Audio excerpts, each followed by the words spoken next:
Hello everyone, কেমন আছেন সবাই and welcome back to my channel and you are watching Wonder XT Rahul. So let's start our video today and today's main destination is Taki, that is India-Bangladesh border, which is located in the North 24 Parganas district of West Bengal, and the place is amazing for doing picnics and outings with friends and families.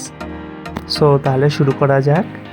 দিনটি ছিল 30শে November 2025 আর আমাদেরও মূল উদ্দেশ্য ছিল picnic করাই family এবং পাড়ার প্রতিবেশীদের সাথে। সেই কারণে আমরা সবাই সেই দিন ভোর 4টের সময় উঠেছিলাম এবং রেডি হয়ে আমাদের গাড়ি সকাল 6টার সময় ছেড়েছিল। তাকি পৌঁছাতে আমাদের বাড়ি থেকে প্রায় 2.5 থেকে 3 ঘন্টা লাগবে এবং আমরা বাসন্তী হাইওয়ে ধরে টাকির দিকে রওনা দিয়েছিলাম। ঘড়িতে তখন 11টা বেজে 10 মিনিট আর আমরা ফাইনালি তাকিতে পৌঁছে গেছি। আর ঢুকেই যেটা সবথেকে প্রথমে আমরা দেখেছি সেটি হলো ইচ্ছামতি নদী, যেটি পশ্চিমবঙ্গ ভারত ও পূর্ববঙ্গ বাংলাদেশকে 2 ভাগে বিভক্ত করেছে এবং জায়গাটা সত্যিই খুব অসাধারণ এবং প্রাকৃতিক সৌন্দর্যগুলো খুবই মনোমুগ্ধকর। তারপরে আমরা সবাই গাড়ি থেকে নেমে সেখানে লোকাল টোটো করে আমাদের 15খানা সেখানের আশেপাশে স্পটগুলো ঘুরতে যাওয়ার কথা ঠিক হলো। তারপরে টোটো করে আমরা ইছামতির গা ধরে একদম সব থেকে প্রথমে চলে গেলাম আমাদের জেনারেল শঙ্কর রায়চৌধুরীর বাড়িতে, যিনি 1965 এবং 1971 সালে ভারত ও পাকিস্তান যুদ্ধে একটি বড় ভূমিকা পালন করেছিলেন। এবং তারপরে সেই বাড়িটির পিছন দিকে আমরা দুর্গা মন্দিরে চলে গেলাম, যেখানে এখনও দুর্গাপুজো পালন হয় প্রতি বছর অনেক বড় করে। তার কিছুক্ষণ পরেই পাশেই আমরা আরেকটি জমিদার বাড়িতে চলে গেছিলাম, যেটিতে বাংলা সিনেমা গয়নার বাক্স শুটিং হয়েছিল এবং এটিতে অভিনয় করেছিলেন তাপস পাল ও সৌমিত্র চট্টোপাধ্যায়। আমিও বাড়ির চারপাশটা একটু ভালো করে ঘুরে দেখে নিলাম এবং নিজেরও কিছু ফটো তুলে নিলাম। বেশ ভালোই লাগলো, পরিবেশটা খুবই ভালো এবং ফাঁকা, কেউ নেই ওইখানে আশেপাশে। তারপরে আমরা আবার রওনা দিলাম তাকির মিনি সুন্দরবনের দিকে, যার আরেক নাম গোলপাতা ফরেস্ট। সেখানে ঢোকার জন্য আমাদের প্রতিজনকে 10 টাকা করে টিকিট কাটতে হয়েছিল। এই হলো সেই গোলপাতা ফরেস্ট, যার আরেক নাম মিনি সুন্দরবন। এখানে জঙ্গলের মাঝখান থেকে একটি রাস্তা করা হয়েছে, যার দুদিকেই শুধু গাছ আর গাছ, একদম সুন্দরবনের মতো। এবং এই রাস্তাটি একদম ইছামতি নদীর ধারে গিয়ে শেষ হচ্ছে। সেই রাস্তা দিয়ে কিছুটা দূর হেঁটে গেলে আপনি একটি 3তলা টাওয়ার দেখতে পারবেন, যেইটার উপরে উঠে আপনি প্রকৃতির এক আলাদাই রূপ দেখতে পাবেন।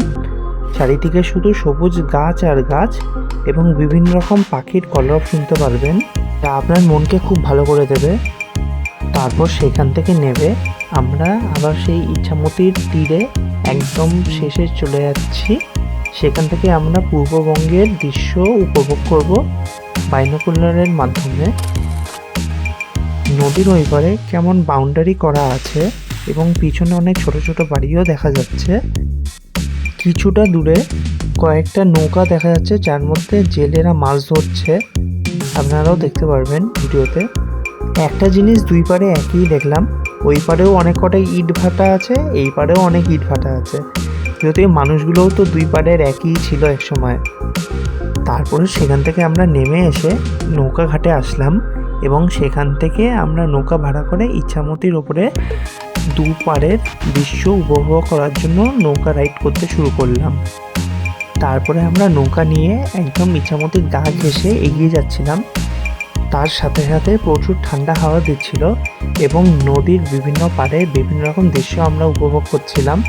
লোকেরা অনেকে পিকনিক করতে এসেছে, কেউ নাচাগানা করছে, কারোর বিয়ে বাড়ি চলছে, অনেক বেশ ভালোই লাগলো পরিবেশটা।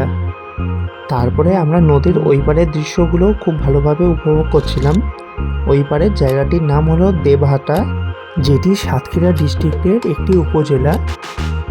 ওই পারের দৃশ্যটা দেখে খুবই ইচ্ছা করছিল যেন একবার ওই পারটা ঘুরে আসি, কিন্তু তা কখনো সম্ভব নয় এখন বর্তমানে। হ্যাঁ, একসময় সম্ভব ছিল, সেটা 1947-এর আগে পর্যন্ত, কিন্তু তারপর থেকে তো আপনারা সকলেই জানেন আমাদের ভারতীয় উপমহাদেশের রাজনীতি এবং দেশ বিভাজন।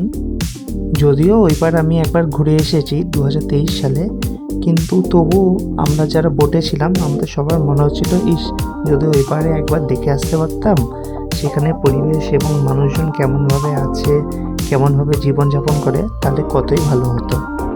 আমাদের যিনি নৌকা চালাচ্ছিলেন তিনি আমাদেরকে বললেন 2013-14 সালের আগে পর্যন্ত দুই পারে দুর্গাপুজোর সময় মা দুর্গার প্রতিমা একসাথে বিসর্জন করা হতো। দুই পারের মানুষ দুই পারেই আসতো এবং নাকি খুব ভিড় হতো, কিন্তু তা এখন বর্তমানে বন্ধ। তারপর কথা বলতে বলতে আমরা আবার পাড়ে ফিরে আসলাম এবং নৌকা থেকে নেমে পড়লাম।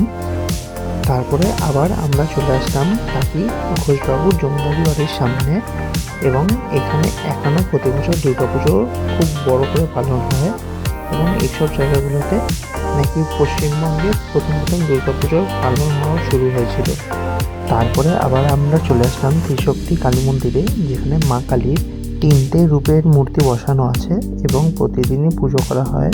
তারপরে একদম শেষ ঘোরা স্পট টাকি রাজবাড়িতে চলে আসলাম, যেটি হলো 400 বছরেরও পুরনো। তারপরে আমরা সবাই 10 টাকা করে টিকিট কেটে জমিদার বাড়ির মধ্যে প্রবেশ করলাম এবং একটি ঘরের মধ্যে দেখলাম দুখানা তলোয়ার পড়ে আছে। আমাদের যিনি গাইড ছিলেন তিনি বলল বড় তলোয়ারটা দিয়ে আগে মহিষ বলি দেওয়া হতো এবং ছোটোটি দিয়ে ছাগল বলি দেওয়া হতো প্রতি বছর দুর্গাপুজোর সময়, কিন্তু এখন সমস্ত এই বলি প্রথা সব বন্ধ হয়ে গেছে এবং বাড়ির পিছনে যে দুর্গা মন্দিরটি আছে তার মধ্যে একটি দুর্গা ঠাকুর আছে, যাকে প্রতিদিনই সন্ধি পূজা করা হয় এবং প্রতি বছর দুর্গাপূজার সময় খুব বড় করে এখানে দুর্গাপুজো উদযাপন করা হয়। তারপরে সেই জমিদার বাড়ি থেকে কিছুটা দূরে একটি 400 বছরেরও পুরনো জোড়া শিব মন্দিরের কাছে চলে আসলাম এবং সেই শিব মন্দিরের কাছে একটি পুকুর ছিল, তার মধ্যে প্রচুর মাছ ছিল, কিন্তু সেখানে লোকেরা আজ পর্যন্ত কখনো একটিও মাছ ধরে না সেখান থেকে। শুনে বেশ ভালোই লাগলো। তারপরে একদম সর্বশেষ আমরা টাকি রামকৃষ্ণ মিশনের সামনে চলে আসলাম। এখানে বাচ্চারা পড়াশোনা করে এবং একটি মন্দিরও আছে ভিতরে এবং পরিবেশটা খুবই ভালো। তারপর আবার আমরা আমাদের গাড়িতে উঠে পড়লাম এবং বাড়ি ফেরার জন্য রওনা দিলাম।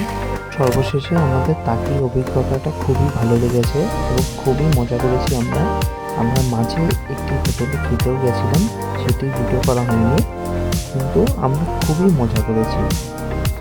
যখন সন্ধ্যে 7:30 বেজে গেছে আমরা ফাইনালি ঘরে গিয়ে পৌঁছালাম এবং তারপরে রেস্ট নিলাম, কারণ সেদিন প্রচুর খাটাখাটি হয়েছিল এবং সবাই খুব ক্লান্ত হয়ে গেছিলো। তো আজকের ব্লগ এতটাই, আশা করছি সবার খুব ভালো লাগবে এবং আবারও খুব শীঘ্রই আপনাদের সাথে একটি নতুন ব্লগে দেখা হবে। আমার ভিডিওটি সম্পূর্ণ দেখার জন্য সকলকে ধন্যবাদ।